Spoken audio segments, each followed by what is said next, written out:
So, hello everyone. Today I am going to start the module 4, that is applied enzyme catalysis. So, in the last module we discussed about free enzyme catalysis, how enzyme works. So, in that first we discuss enzyme as protein and how enzyme folds and what is the role of active site, how active site participate in the binding with the substrate which lead to the formation of product, and then we derived Michaelis-Menten kinetics which says V as V max S upon Km plus S. Then further we discuss different type of inhibition of enzyme kinetics, reversible and irreversible. In the reversible we discuss competitive, non-competitive and uncompetitive inhibition.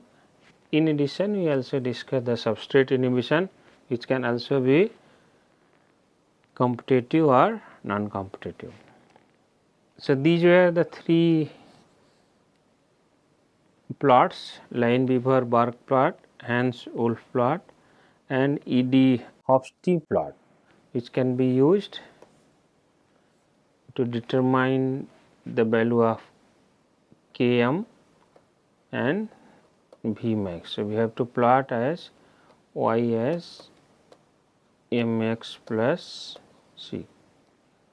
What we discussed in the last module was, when you are using the free enzyme, there are certain challenges like difficult to reuse it, and enzyme being expensive, it poses certain challenge for its industrial applications. So, one solution for that is to immobilize the enzyme. So, first lecture in this module is, we will be discussing what is enzyme immobilization, what are different types of enzyme immobilization, what are enzyme immobilization techniques, and then what are the effects of immobilization.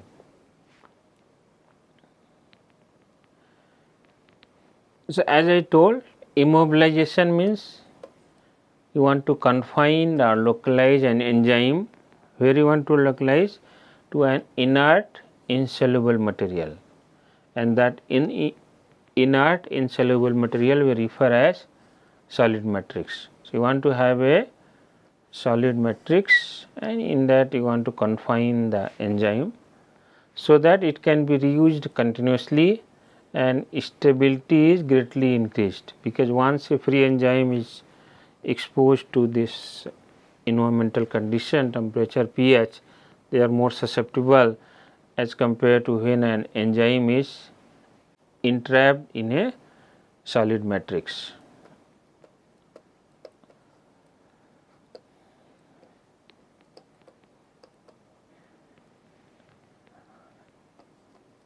Now, once it is there, then the substrate should be able to diffuse in, and product should be able to diffuse out. So, if it is there, then product is easily separated from the matrix and also from the enzyme, and the purpose of this is we have to reuse until and unless the activity of enzyme decreases drastically. So, we can reuse continuously for n number of cycles. So, what are the advantages when you want to go for immobilization?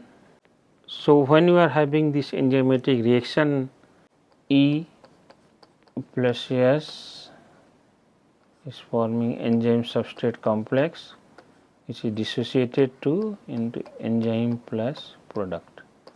So, whenever we are having this enzymatic reaction, there is an issue of enzyme removal from the end product, because both are formed together. So, this poses challenge in the downstream processing. So, once it is immobilized, enzyme is separated from the product. So, it helps in the easy and simple downstream processing. You can reuse the enzyme and once you are going to reuse, we can increase its turnover number. Impart increased stability of enzyme, or you can say there is a reduction in contamination and destruction due to external factors. Further, it reduces the deactivation of enzyme due to higher temperature and range of pH, as the enzyme is not directly exposed to the temperature and pH. And once it is stable, it means prolonged half life of activity of enzyme and improved storage quality. You can improve for a longer duration if an enzyme is immobilized. So, along with certain merits, there are a few demerits as well, like once you are having enzyme here, unless and until substrate is able to diffuse and product is able to diffuse out, substrate is able to diffuse in and product is able to diffuse out, this immobilized enzyme catalysis will not work. So, this diffusivity, this need to be considered, and this poses mass transfer resistance.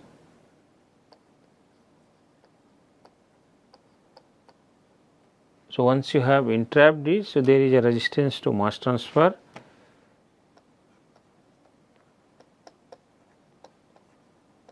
So, this resistance we will be discussing in next lectures, both external as well as internal mass transfer. It says that once you are entrapping it, there should be hindrance in the active site of an enzyme, and if active site is compromised, it directly affects the activity of your particular enzyme. And once it is entrapped, so once enzyme is a free enzyme, it is easy for it to interact with the substrate, but in this case we may require the stirring or the mixing to facilitate the enzyme substrate interaction, and all type of immobilization principle may not be applicable to all the enzymes. So, different enzymes are going to follow differently with respect to a particular immobilization technique. So, we will be discussing next what are different immobilization techniques are there. So, we can classify this immobilization technique based on mode of interaction between enzyme and solid matrix. Other way to classify is what is the characteristic of solid matrix, whether it is a solid or it is a membrane or it is a gel. Or third is the nature of resulting complex, when it is immobilized, it is in which form. So, based on these three, we classify the different immobilization technique, like mode of interaction, whether this is a physical interaction, a covalent interaction, ionic interaction. So, overall you can imagine there are three component: enzyme, matrix and mode of attachment. So, these are the three major component of an immobilized enzyme system.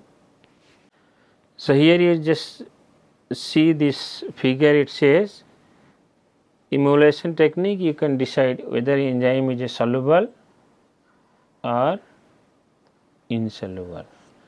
If it is soluble, we can use simple membrane like ultrafiltration membrane to fix it or to trap it. If it is insoluble, there are two approaches, one is binding, other is entrapping. Further binding, one can have either cross linking or carrier binding. Cross linking means you are cross linking the enzyme molecule itself. Carrier binding means you are adding binding to a carrier, a solid carrier. Now, here this carrier binding can be through physical adsorption, covalent bonding, metal binding and ionic bonding. And when you are entrapping into some confined area, so as I told, the solid matrix can be gel, it can be a fiber or it can be a micro encapsulations. Now, we will discuss these techniques one by one in subsequent slides. So, we have already discussed the soluble enzyme may be immobilized by an ultrafiltration membrane or hollow fiber devices. So, we are mainly going to discuss this today, the immobilized enzymes. Two methods are there, binding and entrapping. We have two methods, binding and entrapping. So, when we load the enzyme for immobilization, so there is one term called coupling yield. Coupling yield say what is the activity of immobilized enzyme divided by activity of initial enzyme solution which has been immobilized. So, it says coupling yield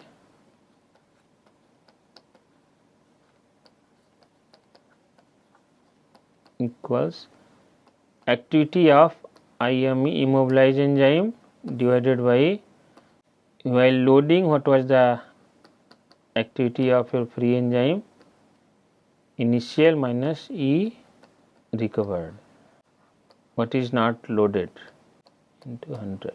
So, in this way we calculate the coupling yield. So, first we will be discussing, in the case of binding there are two methods, cross linking and carrier binding. So, binding with the solid matrix can be done through the cross linking or carrier binding. So, first we will be discussing cross linking, then we will be discussing this carrier binding. Cross linking says you have to cross link, means you have to form a bond between one polymer chain with another. Like here you just see this is enzyme is having amine group, this is second enzyme, let us say enzyme A and enzyme B, and I am using a cross linking agent, that is glutaraldehyde. Glutaraldehyde is having two aldehyde groups. Now, to both aldehyde groups, this will react with this amine group and this is going to react with this amine group. So, this is simple condensation reaction, H2O will go out. So, we will have enzyme NHC, this is formation of NH bond, and here again there is a formation of NH bond. So, in this way we have cross linked the two enzyme molecule itself. So, once you are cross linking here, there is no need for the solid matrix. So, how it is being done? The covalent bond between the functional groups of polyfunctional reagents, like we have discussed one glutaraldehyde here and that of the enzyme. So, enzymes is having the functional group, particularly from the R group or amine group or carboxylic group. These are the functional group, and there will be similar functional group between this linker molecule. So, we have discussed one agent can be glutaraldehyde, this there can be another agent like diazobenzidine or disulfonic acid. So, how does it work? Cross linking free enzyme into insoluble aggregates. So, when these enzymes are combined together or they are cross linked like this, earlier they were soluble, now they becomes insoluble. Cross linking adsorb enzyme on the support or post impregnation cross linking, post impregnation cross linking after enzymes are loaded into porous supports. So, they can be loaded on the porous supports also, then you can cross link. And as we have seen, this cross linking is involving covalent bond. So, it can alter enzyme active site, and as the size is increasing, it may pose diffusion limitation. Considering this, how we select the material for this? It should have the good binding capacity, and that binding will depend on the charge density, what are the functional group, porosity and hydrophobicity. Second, stability and enzyme activity retention, whether it is able to retain the enzyme activity or not. So, this is influenced by supports functional group and the microenvironment. It decides whether your enzyme will be active and stable after immobilization. Now, second is the carrier binding. This can be done through various interactions: physical adsorption, ionic binding, metal binding, and covalent binding. Physical adsorption, as this suggests, it is a surface phenomena. It means enzymes are attached to the solid matrix with the help of weak van der Waals forces. So, it requires the weak, so it happens through weak forces.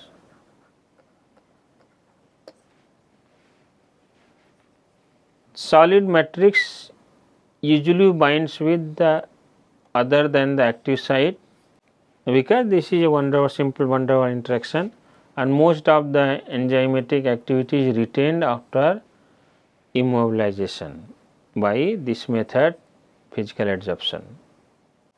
One can use different solid matrices like porous glass, diatomaceous earth, silica, alumina, ceramics, clay, bentonite, or even organic materials like diethyl aminoethyl cellulose, DEAC, or carboxymethyl cellulose, CMC, starch, activated carbon ion exchange resins like Sephadex, amberlite, and Dovex. What are the disadvantages? This weak interaction itself is disadvantage. It can lead to desorption or detachment of enzyme from the solid matrix due to presence of strong hydrodynamic forces. So, whenever there is a strong external forces or external interaction, it may lead to breaking of this physical bond between enzyme and your solid matrix. So, you can just see this is your matrix and they are bound by the van der Waals interactions. So, here what we are seeing is this is solid matrix and enzymes are immobilized by physical bonds, and that is van der Waals interaction. Advantage for this method is it is very simple and reversible. So, enzyme can be dissolved and the matrix can be reused. What is the disadvantage? There can be desorption under strong external factor like pH, temperature, or even hydrodynamic forces flow. Stabilization is possible by glutaraldehyde cross linking. So, in case of physical adsorption also one can go for cross linking to improve the stability.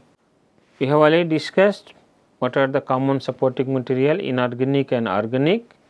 We discussed in the last slide: alumina, silica, porous glass, ceramic, diatomaceous earth, clay and bentonite. Organic, cellulose based materials, starch, activated carbon, and ion exchange resin. One note is here, it says one may need to pre-treat the surface for better even physical adsorption, because once you are treating it, you are able to remove the impurities. You may be also able to do the surface activation or even increase the surface area. Next is ionic and metal binding. So, as the name suggests, ionic interaction between opposite ionic charges of the solid matrix and enzyme molecule. Several polymeric materials acquire ionic charges and they are explored as matrix for ionic interaction. In the case of metal binding, It is largely used for the development of biosensors.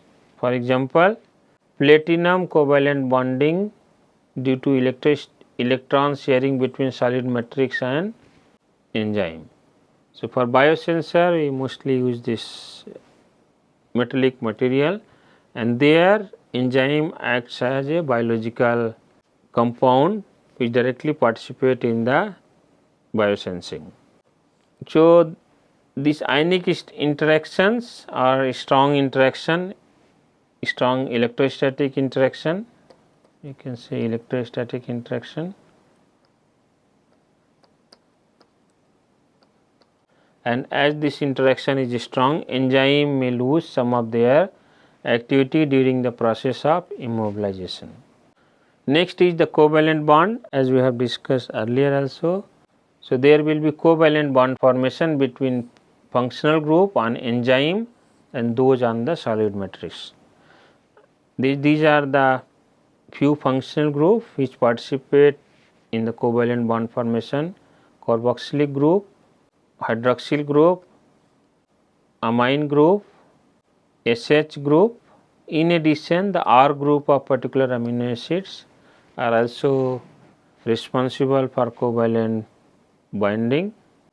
Yeah, here it is important that functional group present at the active site of the enzyme typically do not participate in the immobilization, but if there is interaction at the active site, it adversely affect the enzyme activity.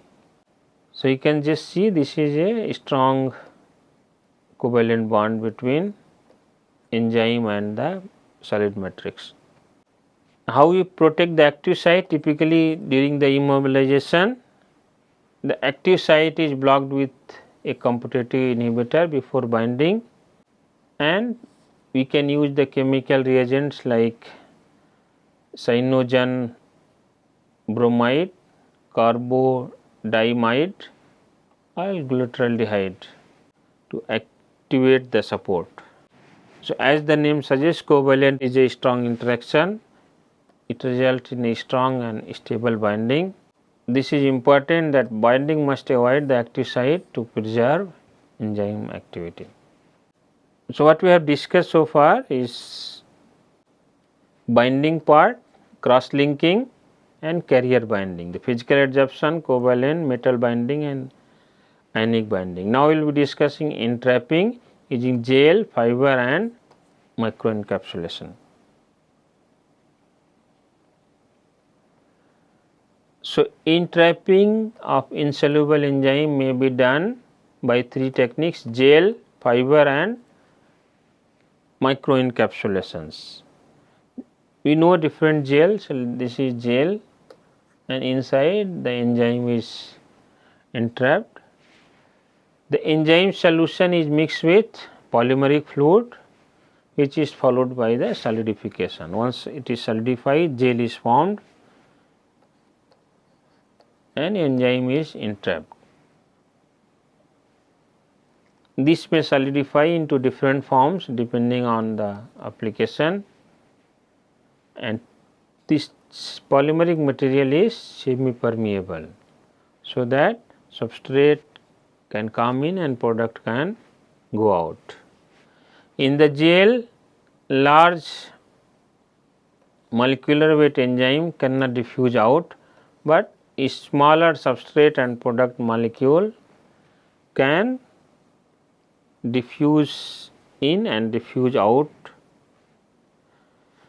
Few examples which are used for gel entrapment is alginate, calcium alginate, agar, collagen, caringin and polyacrylamide. Among them, this polyacrylamide is most commonly used.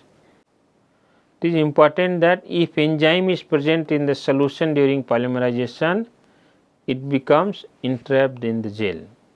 So, one option is use this polymer and enzyme. Other option is you can use the monomer plus enzyme, and monomer is going to convert it to the polymer. like you are using this acrylamide here and BIS as the cross linker, then initiators and accelerators are required for polymerizations and cross linking is controlled by BIS. In this way, this acrylamide will be converted to polyacrylamide and you have to, enzyme is already present, they will form the gel and enzyme will be entrapped inside the gel. Then fiber entrapment and microencapsulation. So, as the name suggests, here the fiber will be the solid matrix. Solid matrix is fibers. Typically hollow fibers are considered for the entrapping. It is hollow, the inside the hollow your enzyme can go in. Example of membrane material used for the entrapment of enzyme is polyacrylamide, cellulose, nylon, polysulfone. While when we talk about microencapsulation, a membrane capsule is used for immobilization of enzyme. Example of a capsule is nitrocellulose. Effectiveness of this technique depends on the stability of enzyme inside the membrane. So, once enzyme is inside the membrane, whether it is having some sort of intermolecular interaction with the membrane or it is only entrapped. So, in the case of microcapsule based entrapment, there is a interfacial polymerization. So, what is happening? You are having aqueous enzyme, this hydrophilic monomer mixed with water and immiscible organic solvent. This lead to the formation of emulsion. When an organic solvent is added with the hydrophobic monomer, polymerization occurs at the interface. One example we have already talked, nylon microcapsule. Here the hydrophilic monomer, hydrophobic monomer is there and solvent is cyclohexane and chloroform and capsule size is 10 to 100 micrometer in diameter. There are certain challenges for this technique, that is the free radical during polymerization may reduce the enzyme activity because polymerization reaction is initiated through certain mechanisms. Large substrate may not diffuse effectively to entrapped enzymes. Not suitable for proteolytic enzymes or macromolecular substrate. The proteolytic enzyme may degrade the membrane itself. Polymerized gel have variable pore size and because of that there is a vast pore size distribution and there is maybe possibility of enzyme leakage. It has certain advantage also, the enzyme is in the closer contact with the solution as compared to the gel entrapment. I have given one example like liposome based encapsulation. So, we make this lipids are used to form the liposomes. Lipid dissolve in the chloroform, spread in a rotating flask, aqueous enzyme added and dispersed, and then once lipids are there they will form some liposomes, forms a lipid membrane, trapped water droplet containing enzymes. In this way liposomes are formed. Now we can compare this entrapment immobilization. One option is one can have the matrix.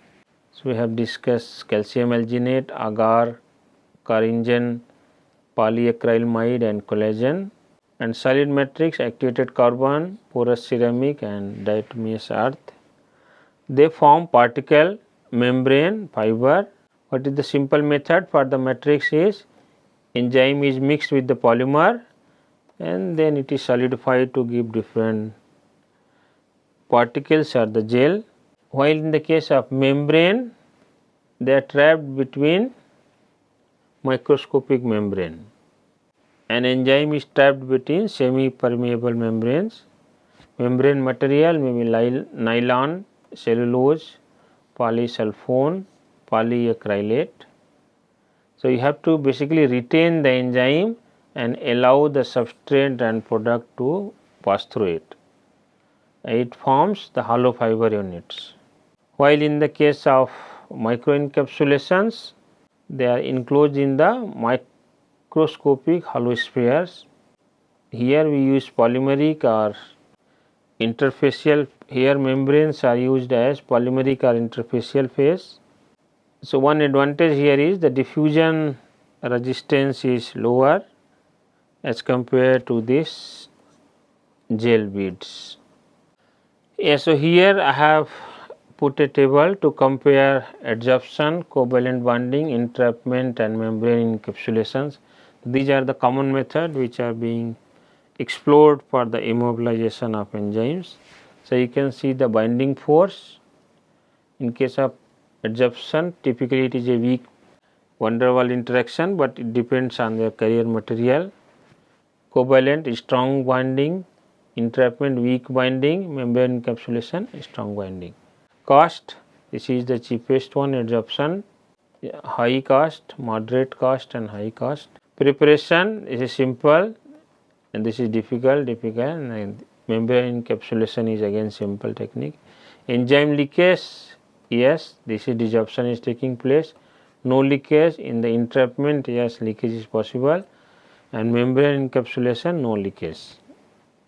Applicability, widely adsorption is used because this is easy, very widely. Membrane is also very widely used. Covalent is selective depending on a given application. Operating problem is high, low. This, so wherever enzyme is not stable, it is linked with the operational problem. Effect of solid matrix, yeah, all will have the effect of solid matrix except membrane. Diffusion problem, adsorption is the surface, diffusion problem is limited. Covalent is again bound on the surface, but when there is a membrane, it is going to pose the diffusion problem. Microbial protection, there is no microbial protection for these two, but this entrapment and membrane, they also impart microbial protection. So, the selection of an immobilization technique for a particular enzyme depends on the desirable characteristic of certain parameter like preparation, cost and binding force. So, what should be the characteristic of your carrier? Suitability of carrier in a continuous system is determined on the basis of following parameter. Surface area, it should be high for the better immobilization of the surface.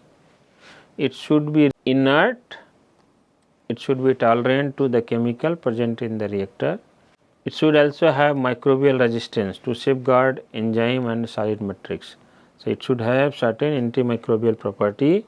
It should have good mechanical strength and dimensional stability to protect the structure of enzyme. It should not harm the particular conformation of enzyme.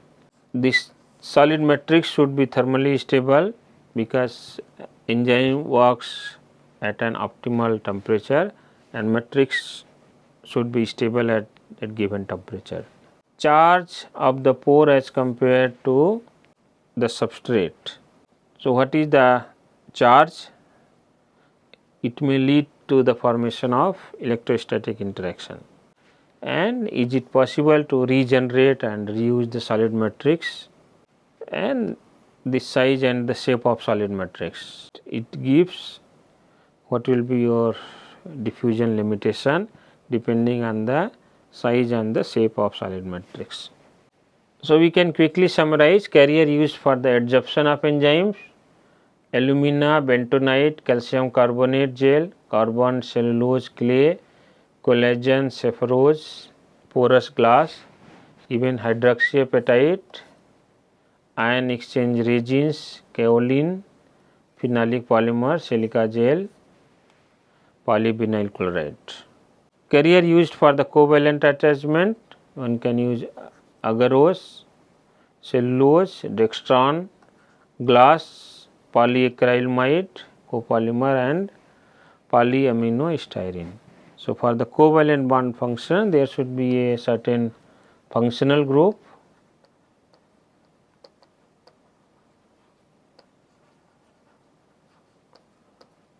which will enable the covalent interaction, and carrier used for the entrapment of enzyme, polyacrylamide gel, calcium alginate gel and kappa carrageen and agar gels. So, basically when you are immobilizing the enzyme, it is going to compromise certain enzyme activity.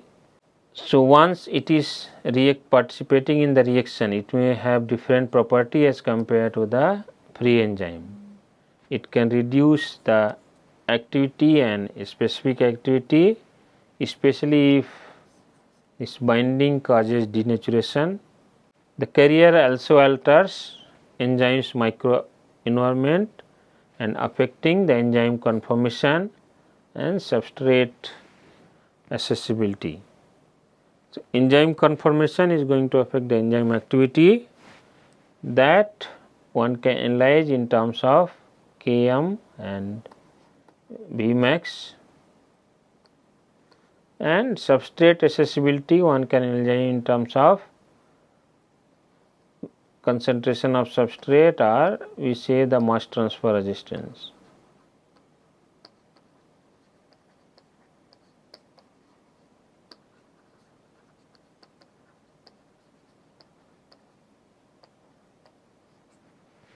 Stability may increase, decrease or stay at the same.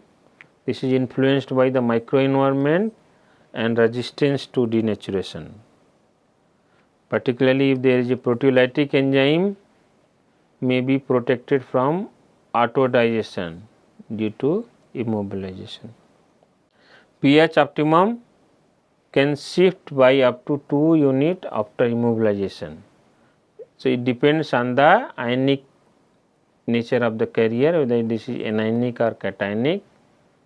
Electrostatic field and apparent Km. As I told, this there can be electrostatic interaction that will affect the substrate concentration around the enzyme. So, if there is a opposite charge between substrate and carrier, it means your substrate can bind to carrier also along with the enzyme. In that case, Km value is decreasing. For example, fishing on CMC has 10 times lower Km, and if the same charge, then Km value increases. For example, creatine kinase on CMC has 10 times higher Km value. Diffusion factor, as I told, there will be diffusion barrier for both the substrate as well as for the product, as they are confined to the certain solid environment. The substrate diffusion rate controls the reaction velocity. It says V as V max S upon Km plus S. So, what is the concentration at the site of enzyme that regulates the reaction velocity? We can have this thicker membrane, then in that case Km value will be higher, and restricted diffusion of product can cause product inhibition. So, the substrate should come in and product should go out.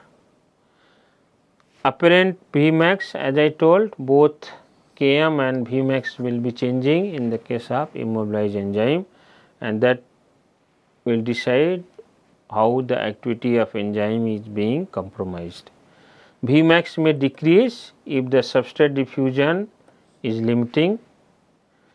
Enzyme may not be fully saturated due to diffusion limitation. So, the concentration of substrate, let us say this is the CS in the bulk, and if I say this is the CS at the enzyme site, and it says CS is, if it is much lesser than CSB, it means it is going to affect the Vmax value.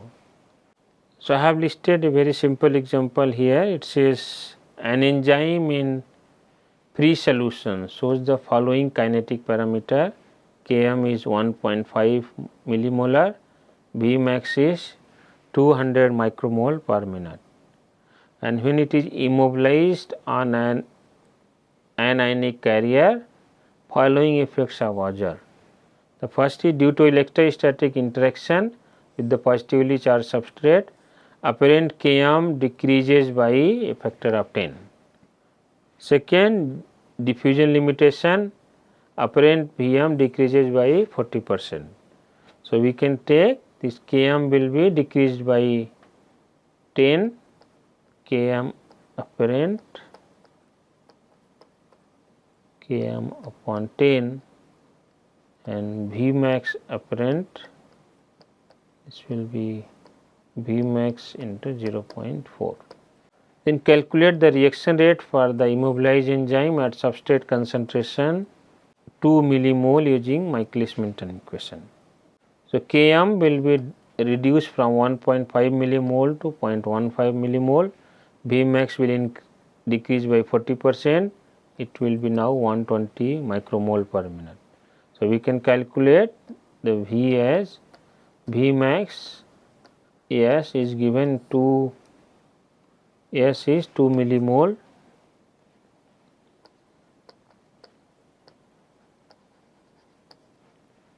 Km S, and we will end up with 112 micromole per minute. So, in this way what we have seen here, the Km and Vmax has been changed. Now, what we are going to see in case of mass transfer limitation, the substrate concentration will also be changed. So, that we will be discussing in the next lecture, where the substrate concentration will be decreased due to external and internal mass transfer limitations. So, I will stop here. Thank you so much.